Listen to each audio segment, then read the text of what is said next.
Singapore. Jean is the Regional Director for Enterprise Singapore for West Africa and Central Africa. And then Manchej from Singapore will also be joining. They'll be speaking on the forthcoming Africa-Singapore Business Forum, which interestingly is the first one that will be holding physically post the pandemic. This is a forum that happens every 2 years. And this time around, we will be returning back to the physical presence. It's holding in August in Singapore. So while the presentation goes on, if you have questions, feel free to put your questions in the chat room, in the chat box. Drop them, we will take them after the presentation, which should take just about 15 minutes. And then we can have the questions and answer sessions afterwards. Jean, I would like you to have the floor so that you can then go on with the presentation. Once again, welcome everyone, and thank you for taking time out to attend today's session. Thank you. Thanks very much, Femi, and good morning to all my Nigerian friends. It's a pleasure to have you attend this ASBF or Africa Singapore Business Forum session this morning to learn more about what the forum will bring to you should you choose to participate. So without further ado, Mantaj, next slide, please.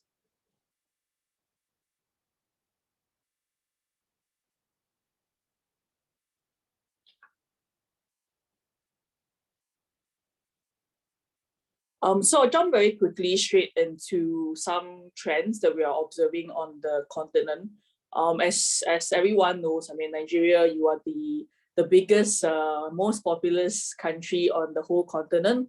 But essentially, I mean, the continent holds high potential because, you know, your GDP is at 1.92 trillion as of 2021.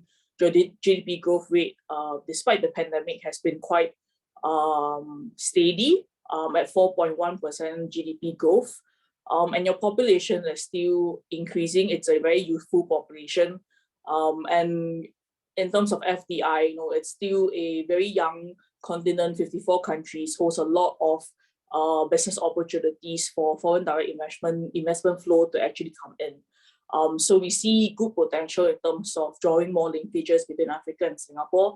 And potentially for more Singapore companies to then collaborate and do business in Africa. Next slide.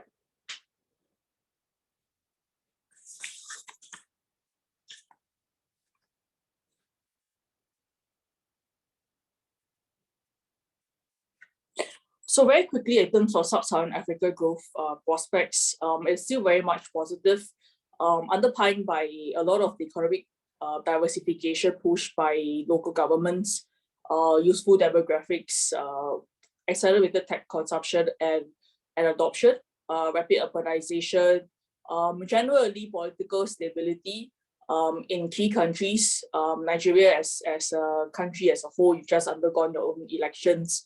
Hopefully with the turn of the page, things will grow positively because a lot of the countries are still recovering from the COVID pandemic.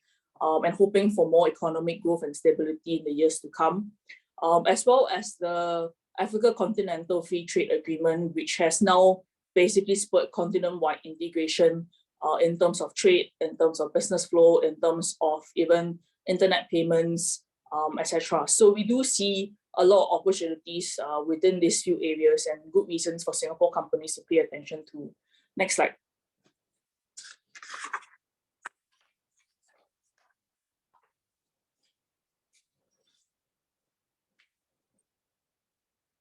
So the Asia-Africa trade investment flows have been growing year by year. I mean, obviously this is led by China. China has surpassed the US over the last 2-3 years to be the leading foreign investment country into the continent. We do see this as a huge trend that is to basically continue in the next, the short term to medium term. Essentially, I mean, trade flows from Asia to Africa are expected to grow on an average of about 10% annually. This is what we have seen in 2016 and 2020 pre-pandemic. Maybe that number will come down a bit, but looking at how the global economic situation is, how logistics costs has also come down, we do expect that there will be some normalization, and the Africa and the Africa-Asia kind of trade flows to also be able to continue to grow in this sense. A lot of times we see that Asia exports a lot of machineries and consumer goods to Africa. We do hope that as your economies diversify, as the economies diversify further and there's a lot more export goods coming out from the continent, we do expect that the reverse flow will also grow at the end of the day. Next slide.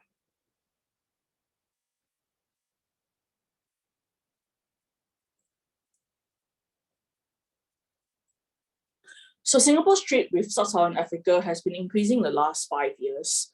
Year on year, we do see that the total trade value has basically increased by 25% or more in 2020. This is across a varying number of different countries in Sub-Saharan Africa. And Nigeria does play a key role in this, being amongst the top 10 trading partners for Africa with Singapore at the end of the day.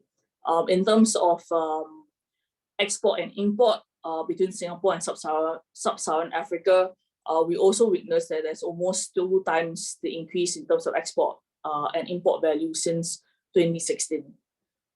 Next slide.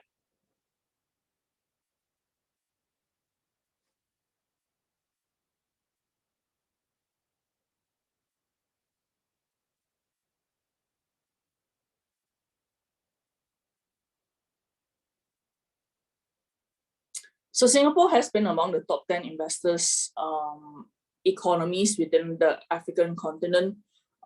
In 2018, or at least in 2021, during our virtual session of the forum, the last count we had was about slightly more than over 100 of our Singapore companies were basically operating and doing some level of business with African countries. There is a large segment of, I would say, Singapore businesses that would be in primarily 5 key sectors, if you ask me, within the Sub-Saharan African countries in which they are looking for business opportunities. And this will broadly center around agri-commodities and agri-processing. A lot of the big brands that you see having been on the continent for very long, brands like Wilmar, brands like Olam, brands like Tolaram, the Indomie brand, for example, they have been on the continent doing business for more than 30 years. And the largest base, of course, will be in Nigeria. In other sectors like your building and construction and housing development, within digitalization and technology, we've also seen the increase in interest outside of fintech into new technologies in AI, security adoption, in consumer retail technology, in healthcare tech, in education technology, and then also within energy, not only in oil and gas, but also in renewables. I think it's a key sector for a lot of the Nigerian businesses as well, in terms of finding complementary services that can then further expand and grow the local oil and gas and energy sector for the country. And then very quickly, there will also be in areas of manufacturing. So FMCG, manufacturing, trading, that's also another key sector in which we see a lot of opportunities for both sides to collaborate on. Next slide.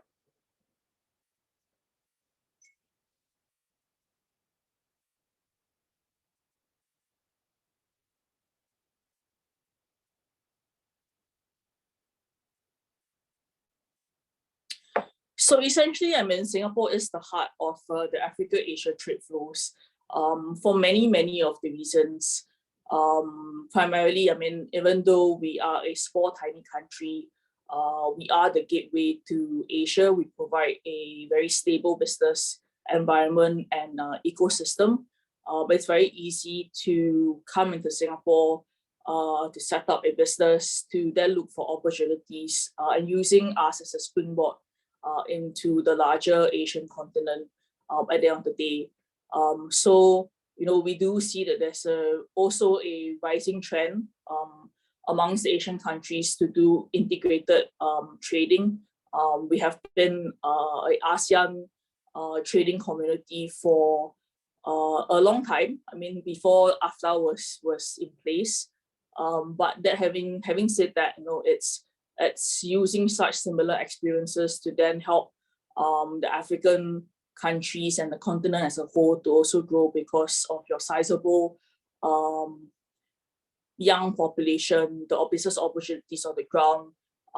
It's really the last frontier, if I may say, in terms of the businesses being able to really collaborate and do good business at the end. So we see a lot of opportunities here, and we do hope that the reverse flow will also grow. There will also be an increase in terms of outward business interest from Africa into Asia at the end of the day.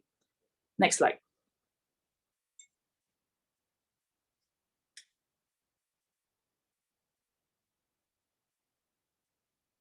So these are just some quick snapshots in terms of our senior minister, who's the champion of Africa and emerging markets from Singapore.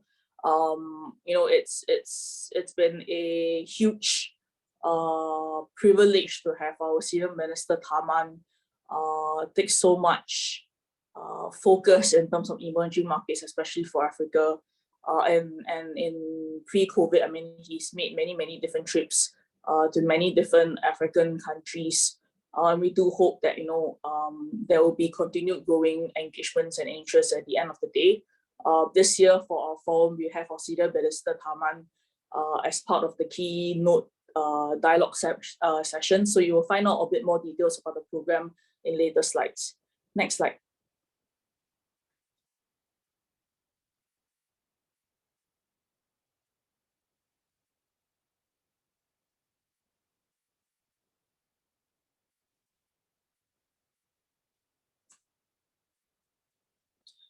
Okay, so the Africa-Singapore Business Forum this year, it will take place on the 29th to 30th of August. It's typically a 1.5-day business forum held in Singapore in person. It's the leading business event in Asia that basically brings together top businesses and business leaders and government officials from Africa and Asia to discuss trade and investment opportunities in Africa at the end of the day.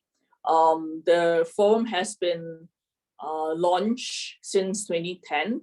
And since then, we have brought together over 5,000 thought leaders to discuss Africa-centric business trends, investment issues, and how some of the practical business tips in terms of navigating the local landscape when doing business in Africa. So the forum is really held biannually every 2 years by Enterprise Singapore.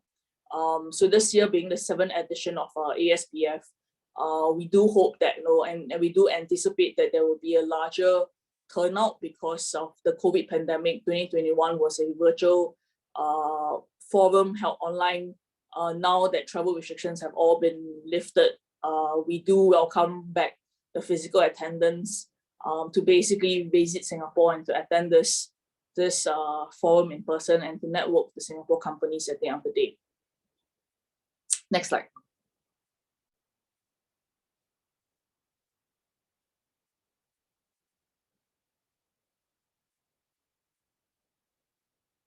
So I think here, I'll just briefly run through the details and then Mantaj, I will hand over the floor when it comes to the program to you. So as you can see here, the main program of the event is basically on the 29th or 30th of August. 30th to 31st, we are doing partner session events. This will be offsite, not within the venue forum of Grand Copthorne Waterfront. But more details can be shared with you on the partner sessions later on. We are anticipating a crowd of 700 attendees. At the end of the day, these are the costs. The cost is $500 Sing dollars per participant. There is an early bird promotion happening until the end of May, and also group ticketing prices. And really the key objectives of the forum is, one, to be a large platform for Singapore to holistically engage Africa and the Africa-centric businesses that at the end of the day have a lot of collaboration opportunities that can interest Singapore companies to then work with them. Which then brings me to point number 2. I mean, in terms of catalyzing B2B and any of these government-to-government outcomes, the platform for the forum has always been critical to kind of spur more of such B2B private sector collaborations, and also in terms of highlighting the key government-to-government relations, and also some of these collaboration opportunities that take place between Singapore and some of the African countries. And lastly, it's also to raise awareness for Africa's economic business potential, and really to bring a larger pool of Singapore companies into the market, to work with African companies to grow and to tap on business opportunities that's happening on the ground. Next slide.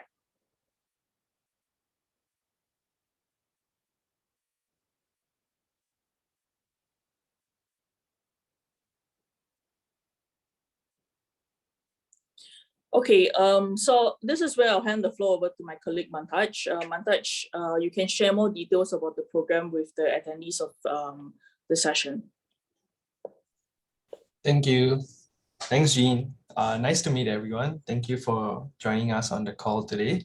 I'm part of the ESPF Planning Committee, and I'm happy to run through with you the draft program that we have in mind for this year's event. Do take note that because it's a draft program, some of the details you might see might change, but this should give you a good flavor of how the event will pan out. So as mentioned earlier by Jean, the event will run from 29th August onwards, and the program you see right now is for the first day, and we'll kick off with a welcome address by our CEO of Enterprise Singapore. This would be at 9:30 a.m. And what would follow that is what is the highlight of every ESPF event, which is the keynote dialogue with Senior Minister Tharman. That would be from 9:40 up till 10:30. We do have our moderator on board for this, who is V. Shankar, the CEO and co-founder of Global Gateway. And we also will be having AFTA Secretariat, His Excellency Wamkele Mene, to join us for the keynote dialogue. For Mr. Aliko Dangote, we are still in discussion in inviting him, but this is what we have for now for our keynote dialogue. And once that is wrapped up at 10:30 a.m., we will be announcing some important trade deals, MOUs, agreements, and this would take up about an hour before we go into our 3 key theme panel sessions for ASPF. So the 3 key themes of this year's event are firstly in consumer trade and high value manufacturing, secondly in digital and tech, and thirdly in sustainability. So at 11:30 a.m. would be the first one, which would be around consumer trade and high value manufacturing. For this, we would be having Mr. Amit, Director of NTU SPF Center for African Studies, to moderate the panel. And we are in the midst of firming up the session, but we do have Santi, CEO of Prime Fields, join us for this panel. And after that, we would have a VIP networking lunch at 12:30 before we move into the second panel session of the day, which would be on digital and tech. We do have Toby Hennington, co-founder of Bawao Network, confirmed as the moderator. And we do have panelists on board, Ayuno Luva, Sophia Elch, and also Ian Chapman-Banks, who would be part of the panel discussion for this. So this would be another 1.5 hours before we go into the last panel session, which would be on sustainability. And this would comprise of a variety of business owners. And we are still in the midst of finalizing our panelists and moderator for this panel, but we do have some placeholder names there for you to look at. And before we wrap up day one, we will have a fireside chat with our Minister of State in the Ministry for Trade and Industry and Ministry of Culture, which is Mr. Alvin Tan. And the moderator has been confirmed for this fireside chat, and it'll be Mr. Karim Anjarwala, Senior Partner of ALN Kenya. And once we have concluded that, we will end off and wrap up day one with a networking dinner at 6:30 p.m.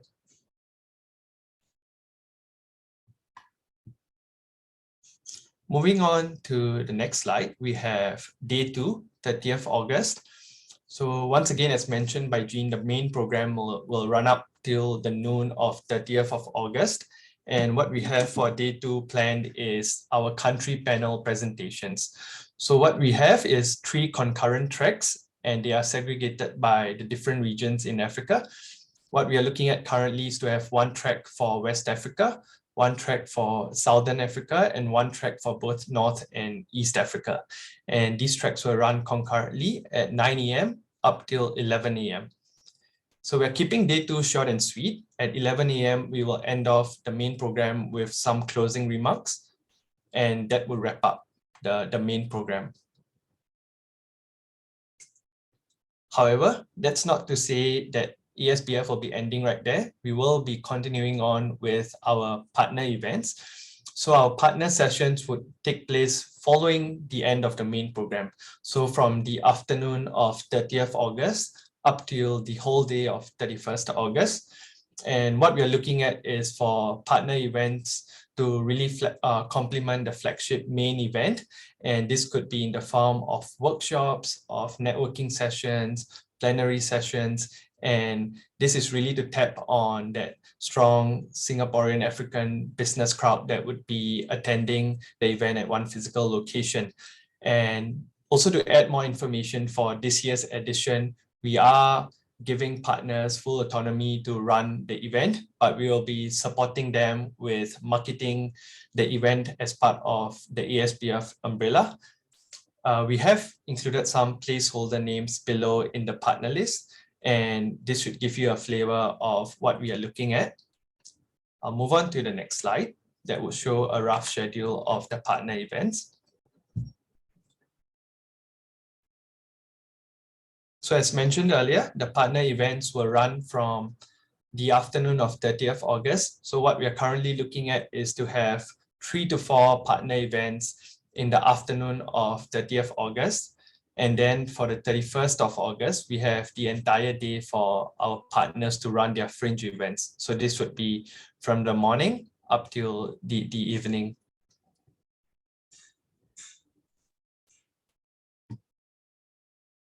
So while that will wrap up the ASBF program as a whole, we would also be concurrently doing B2B matching. This would be through our AI facilitated platform to really schedule and arrange for meaningful B2B meetings.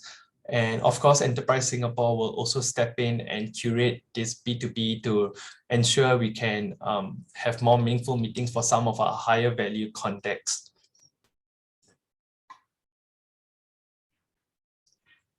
Yeah, so maybe I'll take a pause here and see if anyone has questions, and at the same time, I'll hand it over to Jean. If you have any questions for the program, I'll be happy to take them on.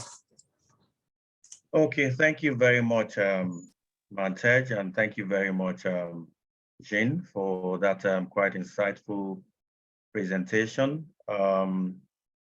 Yes, I'm sure we'll have questions from the audience. I would like to say that Jean has been able to reiterate the fact that Singapore is at the heart of Africa, Asia trade flows, and Singapore is actually the gateway to Asia. So this is an event that is quite important. So when we say Africa-Singapore Business Forum, you're not looking at just Singapore with Africa alone, where you're seeing the entire Asia, and it's just using Singapore as a springboard. We've also heard about the ASBF itself. It's the leading business event in Asia, has been reiterated by Jean.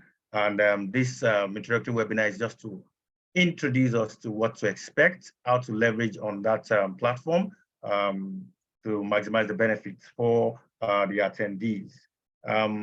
This is the 7th edition since it started in 2010. And like we said earlier on, this is going to be a physical session. Mantej also went ahead to talk about the programs, what to expect. He talked about the key trade deals, which is expected to be consummated in those, during the ASBF itself. And it's also possible that even some of the audience, some of the people listening today may have something that can be started and actually consummated into a key deal on that platform. Maybe not a key deal, but at least a deal to be consummated on that during that forum. He also mentioned about the VIP networking sessions, and also particularly one major event this time around, the partner event. partner events includes consultants, in-market consultants, like Hatytude Consulting, whereby you bring in your team, and then you have sessions and workshops on countries, the opportunities, the economy, and also talk about certain business investors who are willing to partner with some other people in Asia and give the platform for some kind of interaction and B2B sessions. So I think the session has been quite insightful. So at this point, we'd like to have questions. You may just raise up your hand if you want to ask a question, or alternatively, you could also drop your questions in the chat box. I know a number of people have actually asked some questions in the past. I mean, before the session started, some people have sent us some mails asking some questions, but we'd like to hear from the audience right now. If there are questions, there are areas you want some further clarifications on, I'm sure Mantej and Jean are happy to provide further clarifications. And Jean, if you want to add further any other information while we await questions, please feel free to do so. Thanks, Femi. Just a point here to raise. So for us, I mean, when we do the Africa Singapore Business Forum, we do look to work with our close partners at Hatytude Consulting. We have them to basically help us generate interest from African businesses to come and attend the forum. The B2B segment actually takes place across the 2 days of the 29th and 30th of August, concurrently while the forum is actually taking place. So what we do hope is, once you have indicated interest and have signed up, we will also be working with Hatytude to kind of also understand your B2B interest for your business, so that we can also then look to plug in the relevant Singapore companies whom you could potentially meet at the forum, making this whole get together within Singapore a lot more worthy and worthwhile of your time. And then, of course, before you leave, you're more than welcome to enjoy a bit of the sights and sounds of Singapore, since you're already there. So that's been typically the way the forum has been conducted. This year may be slightly different because there are fringe events or partner events that takes place on the second half of 30th and on to 31st of August. So there will be additional events for you to attend, so that you can glean as much of the knowledge and insights that you want. And then, also look to make as many of the business connections as possible. So I will stop here in case there is any burning questions on the floor. Sorry, just one more point here. I think everyone's also wondering what's going to happen once you indicate interest to Femi and team. Essentially, I mean, the Enterprise Singapore team here is here to basically support any questions that you have. We do note that you will require some level of a visa invitation letter for the attendance of the conference. That will also be supplied, but the visa application would have to be done personally on an individual basis. But you can channel any queries on this area to Femi and team. Okay, thank you very much, Jane. We have actually answered some of the questions that have been thrown up earlier on. Fantastic. And then thank you for actually bringing the angle of beyond having business connections and then doing the business sessions, the need to actually find time to actually see the beautiful sights of Singapore. Singapore is a very beautiful country. I've been there a few times and I can tell that it's very, very beautiful. And I'm sure people will, along the side of attending the business forum, you probably want to also see some places, and I'm sure that can be done alongside. One other question that I think we have been receiving from a number of people is how they can best prepare, especially for people who have some business opportunities and they're looking to collaborate with some Asian investors or Asian businesses, or they want to expand their businesses beyond Nigeria and move it down to Singapore to collaborate or to expand their frontiers. they are asking what preparations do you think they need to do? They are aware that there will be B2B sessions. They're aware there is an AI-powered opportunity to link prospective partners together. However, they are looking at, okay, if they indicate interest now, we do the visa assistance, and they're going to attend the forum. What would you advise in terms of preparation? Do they have some kind of business profile, some kind of pitch decks put together, and all this kind of stuff? They would like to know so that they are better prepared to attend the event and to make the best out of it. Jane, I don't know if you want to address that, or Mansej. Essentially, I mean, it's always good to come prepared. I mean, if you do have ready project information, project teasers. So like I mentioned, once you sign up, you're working with Femi and team, they will be working with us. So any of this business interest you will raise, so that, you know, both sides of the team can work closely to see potentially who are some of the Singapore companies that you can talk to. So as much of the details as possible, if you do have a profile, or like a corporate profile deck, a pitch deck in terms of what the project would entail, that will always be best, so that, you know, you're not just talking about, you know, this is potentially the opportunity. It becomes very hard for the Singapore companies to envision what you're actually sharing. Okay, thank you very much, Jane. I'm sure that clearly gives some clarifications, and I guess people are happy with that. Are there any questions? If you want to ask questions, you can indicate by raising your hand, or you can put it in the chat box if there are questions.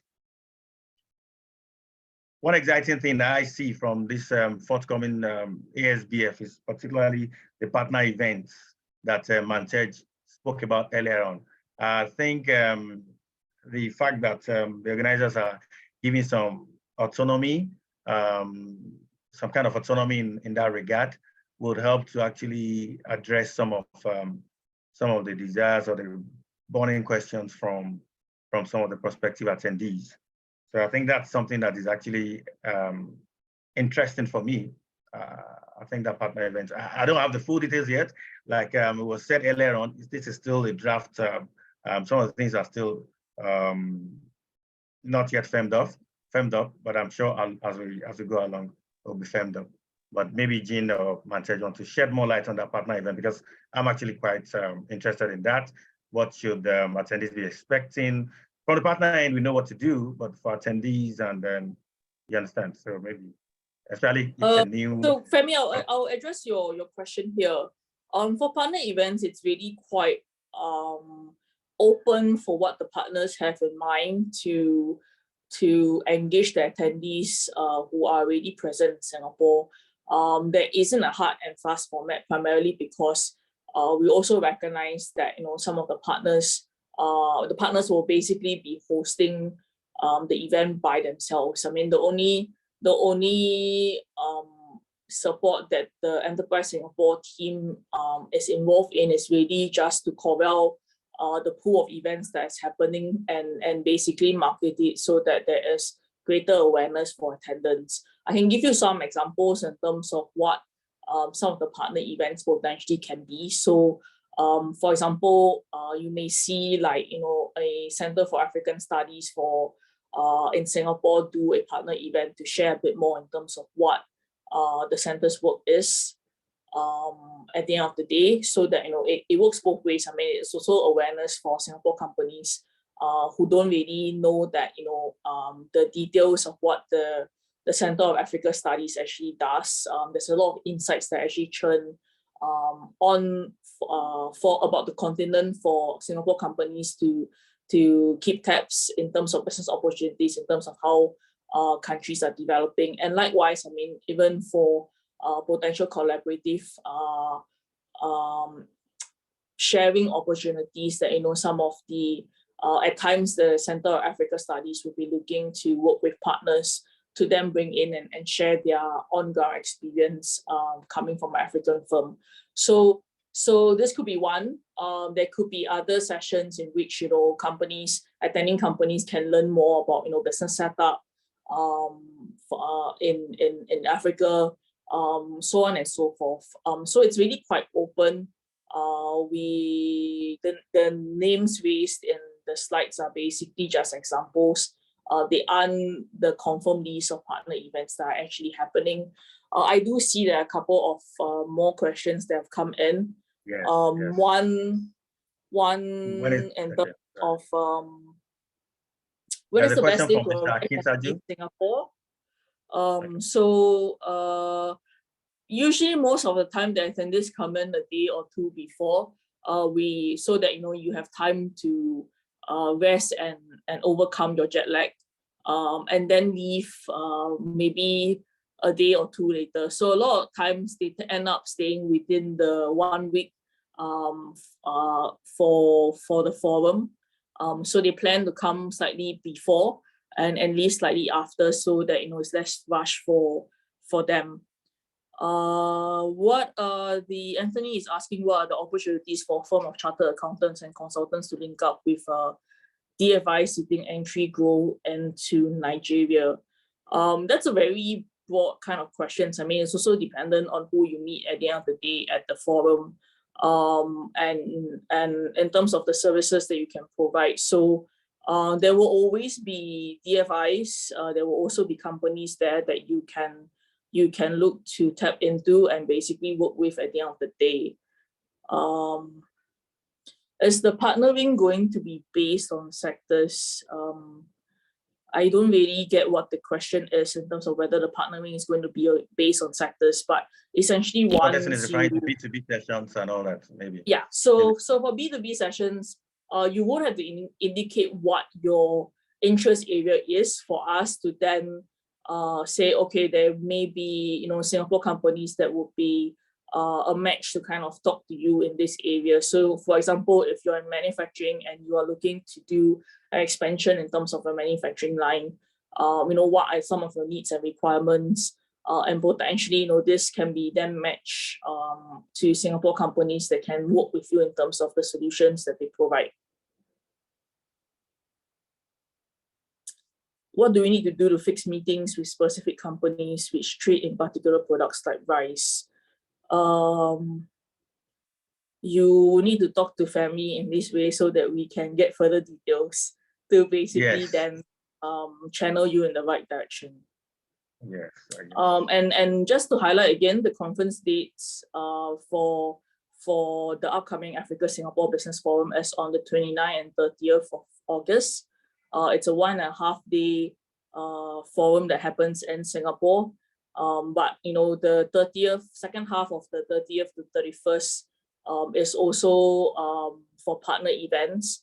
So essentially we are looking at about a week of engagements within Singapore and surrounding the business forum at the end. So I hope that answers everybody's questions. The presentation and the contact details, we can share that after this session with all the attendees here. Yes, I will share email address for Hatytude Consulting. So you can send an email for those who require the recording, and then that can be shared with them. I could see somebody asking for a recording to be shared. I think 1 or 2 persons have asked, so that can be done. I guess we can do that, Jean. Oh, you're mute. You're muted. The recording and the deck can be shared later on. Okay, yeah, that's fine. Okay, so we can share that later on. So I guess that's all for today. I'm not sure there are any more questions. If there are no more questions, I'd like to thank Jane, the Regional Director for West Africa and Central Africa for Enterprise Singapore, and also Mantej, who also joined in from Singapore. They are the organizers of Africa Singapore Business Forum, the leading business event in Asia. And they have today given us insights into what to expect and to make the best of the forthcoming Africa Business Forum, which will be happening in Singapore in August. I once again thank you all for taking out time to attend this introductory webinar. Please feel free to reach out to us if you have further questions or clarifications. You can drop us an email. You can put a call across. I'll be happy to attend to whatever clarifications you require. And I'm sure the Enterprise Singapore team will also be happy to respond to any inquiries that we put across to them. So once again, I say thank you, everyone, and then I wish you a great day. Jean and All right, Manse, thank you so much. Thank you so much, Femi and team. And we do hope to see all of you in Singapore soon. We hope to do that. We look forward as well. Thank you very much. All Right, right, thank you. bye, everyone. Cheers. Bye. Thank you.